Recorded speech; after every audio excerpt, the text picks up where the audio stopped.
Language learning, a challenging task and one which I am sure many of you are willing to take on, given that you are here watching this video. It is an extremely rewarding skill to learn, opening doors to new countries, people and careers. However, it is not an easy one, and finding the best route to fluency is often difficult. Not to lose hope though, learning a language can be relatively easy, so long as it is approached correctly, and we are here to help. In this video, we are going to talk a little on the subject, as we delve into how best to approach language learning, and where to start, hearing from some experts in the field and what has worked for them. You are watching the Language Room content channel, we hope you enjoy.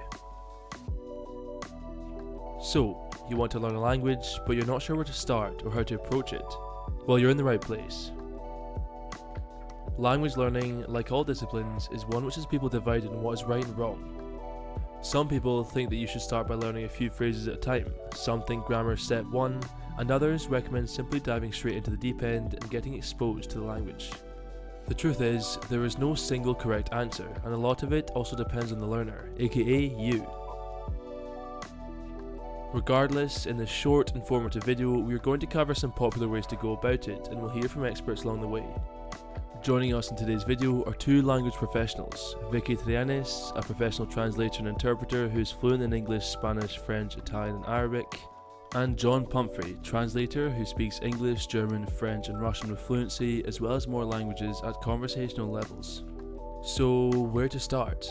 As previously mentioned, there are many ways to begin this journey. Here is what has worked for these language experts. If I'm learning a language, I tend to be a bit more traditional. I always kind of buy a book and then again, lots of teach yourself books, and some of them are very good. Lots of them are very good, and work through the book. If I like it, if it has sort of a number of lessons which are quite short, so you kind of have a feeling of having achieved something. If you maybe just sort of worked once a day for 15 minutes or something, you can still have a feeling of having achieved something. The book, of course, there are other things one can do to help oneself, like there are many things nowadays on YouTube and on the internet and other sites where you can just sort of tune in, and there are lots and lots of specific videos for language learners as well. Again, just Googling those, and podcasts on Spotify and all sorts of things. So really the number of resources because of the internet is sort of, they just proliferate. There's such a huge number of them. For English, for example, I learned it when I was 15 because I was a foreign exchange student in the States. But then my other two languages, French and Italian, I studied them before actually moving there to work and live in the country, because I think as an adult learner, it's actually good to study the grammar before you get exposed to the country. So I did this for French and Italian. Exposure to a language can also be hugely beneficial. This entails anything that puts you in a position where you need to try to understand and produce a language, whether it be reading, watching a film, or going to a country and fully immersing yourself in the language. There's no substitute for having exposure to language, so especially if you want to actually be able to speak something, to acquire passive language skills is much easier.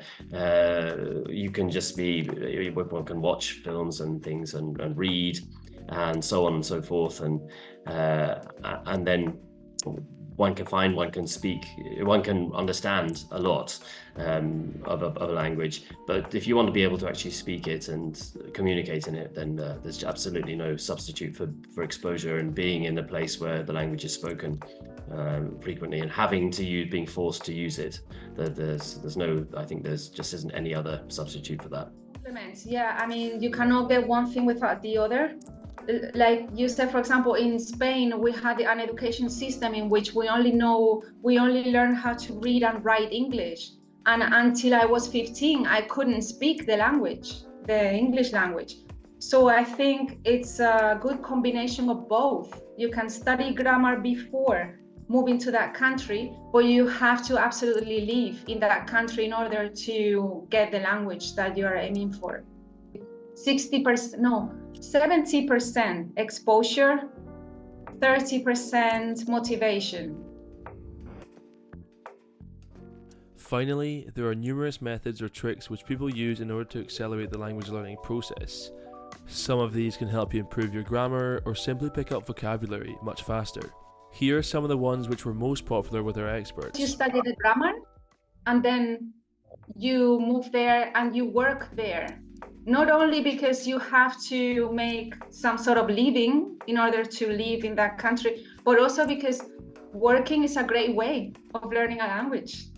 If you're like at your age, for example, if you go to a restaurant and work as a waiter, I mean, there is no better social context to learn the language than in a in a bar, waitressing or doing some basic job.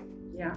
Otherwise, just sort of trying to make links, like if you try and if you look in other languages, and you can make links with vocabulary and notice particular words which maybe contain words you already know in another language or something, and then but that's kind of quite specific techniques which you kind of, and they depend a lot on which language you're learning. So there are lots of, and again, the closer languages are to each other, the more kind of cognates they have, and the more words you'll recognize straight away from just looking at them. But again, if you're learning as you say, learning like a completely different language like Arabic or Chinese, you're an English speaker, then you're not going to have so many of those kind of helping hands to make you make progress, and you just have to do a lot of legwork and reading and learning. And lastly, a few tips from us at the Language Room. Unless you're a polyglot or super genius, stick to one language at a time. It will keep you busy enough as it is, and bringing other languages in will do nothing but confuse you. Second, as boring as it is, grammar is crucial to language learning, and it's a good idea to get a rough understanding of the main tenses and structures as you get started. And third, practice makes perfect. The number one way to get better general understanding of a language is exposure to it, or even full immersion. That means speaking in the language, listening to the language, and reading the language. And don't worry about making mistakes. Get feedback as much as possible. There is nothing embarrassing about learning a new skill.